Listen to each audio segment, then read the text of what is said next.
Here are 5 amazing hacks that will make your kitchen a million times more efficient and organized. Are you tired of those overcrowded cabinets? What has all your herbs and spices up there just hard to get to? I've got a solution for you. Grab you 2 cake pans from Dollar Tree and a bag of marbles, and let's throw some colored ones in. Take one of those other cake pans, put it on top, and look at it spin. It's perfect for organizing all of your seasons and spices, salts and peppers. Easy to get to, and it fits right inside your cabinet with ease. How about underneath the kitchen sink? There is nothing worse than trying to get a bag to reline the trash can. What a mess.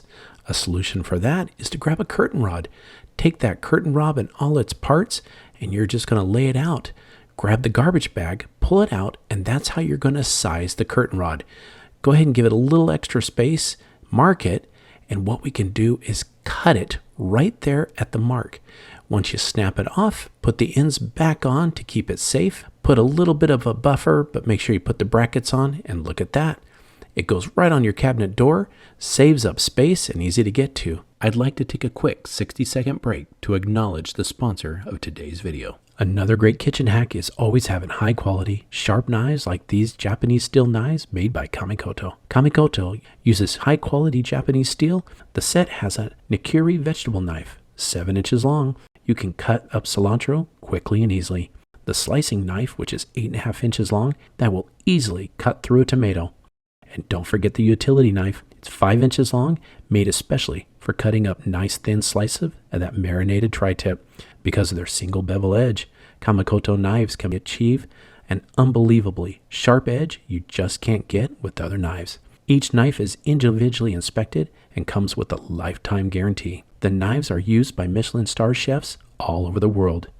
Each knife comes in a beautiful, heavy-duty ash wood box. It also makes Kamikoto a great gift. Kamikoto is running a Mother's Day sale right now and is offering Hometalk viewers an extra $50 off any purchase with discount code HOMETALK. Are you looking for a cool, simple design for those knives to hang on? I've got a simple trick for you. Take a strip of oak and some magnets, and we're going to use what's called a Forstner bit. This is just barely bigger than the magnets themselves, and you're going to drill out the wood. You want to make sure it's deep enough for the magnets to sit in, but no deeper than that, because this is a small strip of oak. You're going to do it for 3 different magnets. You can make this the size you want, and when you got them in place, take some of that wood glue and place it all over the oak, because we're going to glue a second strip. Oh, and you know what? Put some glue on the magnets too.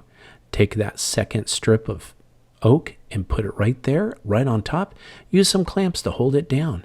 Once that glue gets set up, you're going to have a nice strong piece of oak board. I use 3 clamps on this one just to hold it together. We're going to let that dry for a little bit, and once it's together and you put it on the wall, look at that. It's like an invisible magic knife holder. The magnets hold it up, and it looks great right there on your kitchen. Are you a little unnerved when it comes time for snack time, and you're always trying to go through the bin trying to find a solution? Well, I've got one for you.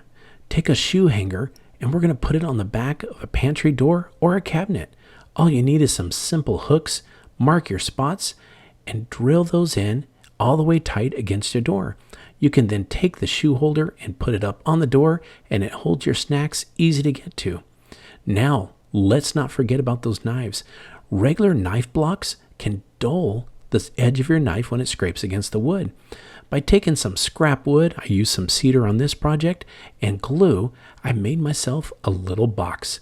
This box is great because all I needed was some glue and a few brad nails to hold it together until the glue set up. Once I get my box the perfect size, I got to put the bottom on. Again, we're going to take some of that glue, spread it all the way around, cut you a bottom piece that's going to fit just right, and lay it on top.